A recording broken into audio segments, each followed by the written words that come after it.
আসসালামু আলাইকুম। Hello viewers, আজকে আমি রান্না করছি রুই মাছের ডিম আলু দিয়ে ঝুরি করব। একদম ভুনা, খুব সহজে রান্না করতে পারবেন। প্রথমে আলুগুলো চিকন চিকন করে কেটে নেবেন।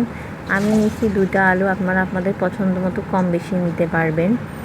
শুরু করলাম, প্রথমে একটা তাওয়া ধুয়ে আমি ঝুরি ঝুরি করে আলুটা কেটে রেখেছি, সেটা আমি তাওয়ার মধ্যে দিয়ে দিব। আমি খুব সংক্ষেপে রান্না করব।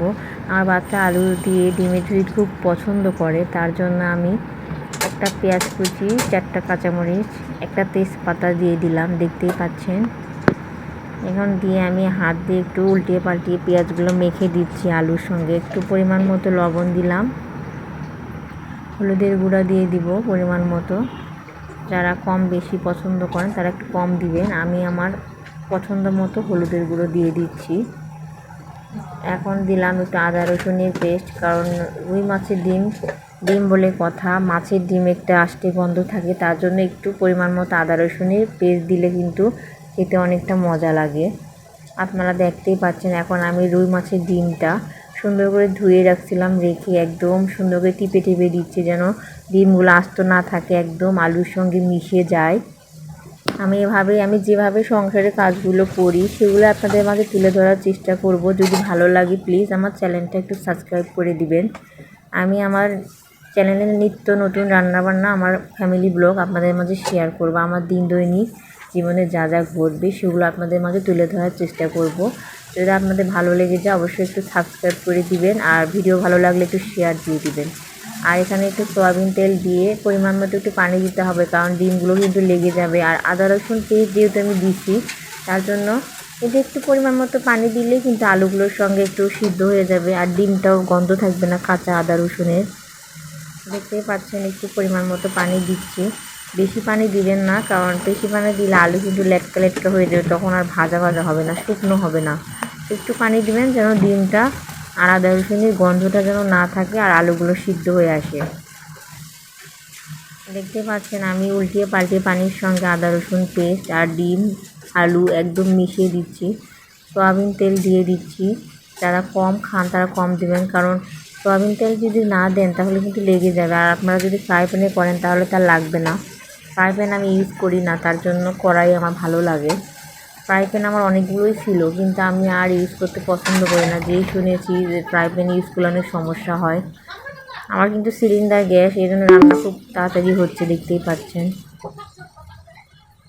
আমি আজকে দুপুরবেলা এটাই রান্না করে আপনাদের মাঝে শেয়ার করতেছি, খুব সহজে 5 মিনিটে। আপনারা যখন খিদা লাগবে, কোনো বাসায় কিছু থাকবে না, মাছের ডিম যদি ফ্রিজে থাকে তাহলে 2টা সামান্য পরিমাণ আলু কেটে, একটা পেঁয়াজ কুচি কেটে, 4টা মরিচ দিবেন, আর একটা তেজপাতা দিয়ে লবণ হলুদ একটু পরিমাণ মতো পানি আর আদা রসুন পেস্ট দিয়ে একদম হাতে মেখে এরকম করে আপনারা চলে দিতে পারেন চুলার মধ্যে সয়াবিন তেল দিয়ে। আমার হাতে মাখার সময় ছিল না, মনে ছিল না, তার জন্য একবারে কড়াইয়ে বসিয়ে দিচ্ছি, দিয়ে চুলার জালটা জ্বলাই দিলাম, দেখতেই পাচ্ছেন। এখন আমার বাবু কান্না করছে, তারপর আমাকে তাড়াতাড়ি করে রান্না করতে হয়, এটা হচ্ছে সংসার লাইফ।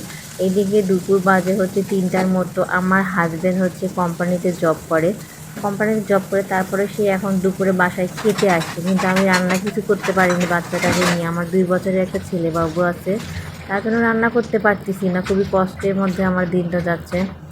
খুব সংক্ষেপে আমি রান্না করি। এখন জানি না রান্নাটা কতটুকু মজা হয়, যদিও আমি নিজের প্রশংসা নিজেই করতেছি, রান্না খুব ভালো লাগছে আমার জামাইয়ের কাছে আজকে মাছের ডিমের ঝুড়িটা।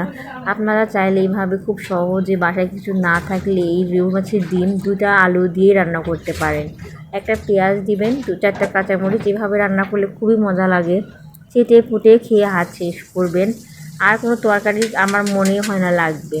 গরম ভাতের সঙ্গে এরকম রুই মাছের ডিম ভাজি হলে আর তো কিছু লাগার কথাই না। গাইস, আমার কথা, আমার ভিডিও, আমার রান্না যদি আপনাদের ভালো লাগে একটু শেয়ার দিয়ে দিবেন। আমার নতুন চ্যানেলটা সামনের দিকে এগিয়েতে আপনারা অবশ্যই সাহায্য করবেন। আমার বাচ্চাটা এখন ঘুমাচ্ছে, তার জন্য একটু রান্না করতে সুবিধা হচ্ছে আমার। এখন বাজতেছে বেলা 4:45টার মতো। আমার রান্না করতে আজকে প্রায় দেরি হয়ে যাচ্ছে।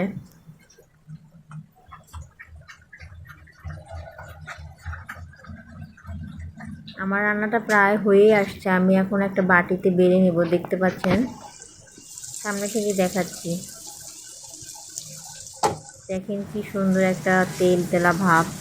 পরিমাণ মতো কিন্তু আমি আবার একটু তেল দিছি, কারণ লেগে যাচ্ছে কড়াইতে। তেলটা দিলে একটু সুন্দর ভাজা ভাজা হবে, খেতেও ভালো লাগবে। আপনারা যদি চান একটু হলুদের পরিমাণটা বেশি দিবেন, আমার কাছে একটু গন্ধ লাগে তার জন্য একটু কম দিই হলুদের গুঁড়াটা। আমার রান্না প্রায় হয়ে আসছে, দেখেন।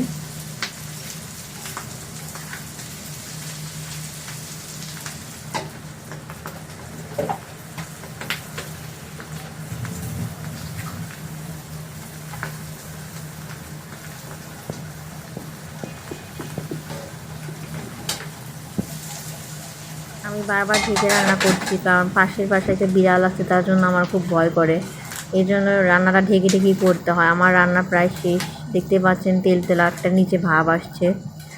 বেশি ভাজলে কিন্তু পুড়ে যাবে। অনেকে গুঁড়ামরিচ উপর দিয়ে দেয়, আমি গুঁড়ামরিচটা পছন্দ করি না, আমার বাচ্চা খাবে তার জন্য কাঁচামরিচ কম দিছি। এই জন্য এইভাবেই রান্না করলাম, বেশি পোড়া পোড়া করবো না। আপনারা চাইলে একটু বেশি ভাজা ভাজা করতে পারেন। তা আমি বাটিতে বেড়ে নিচ্ছি, এটা সাইডে মনে হয় ভিডিওটা উঠতে পারেনি।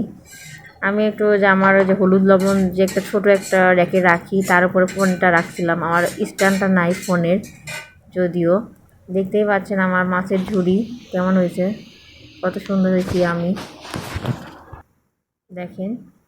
সবাই ভালো থাকবেন, সুস্থ থাকবেন। আজকের মতো এই পর্যন্ত। আল্লাহ হাফিজ।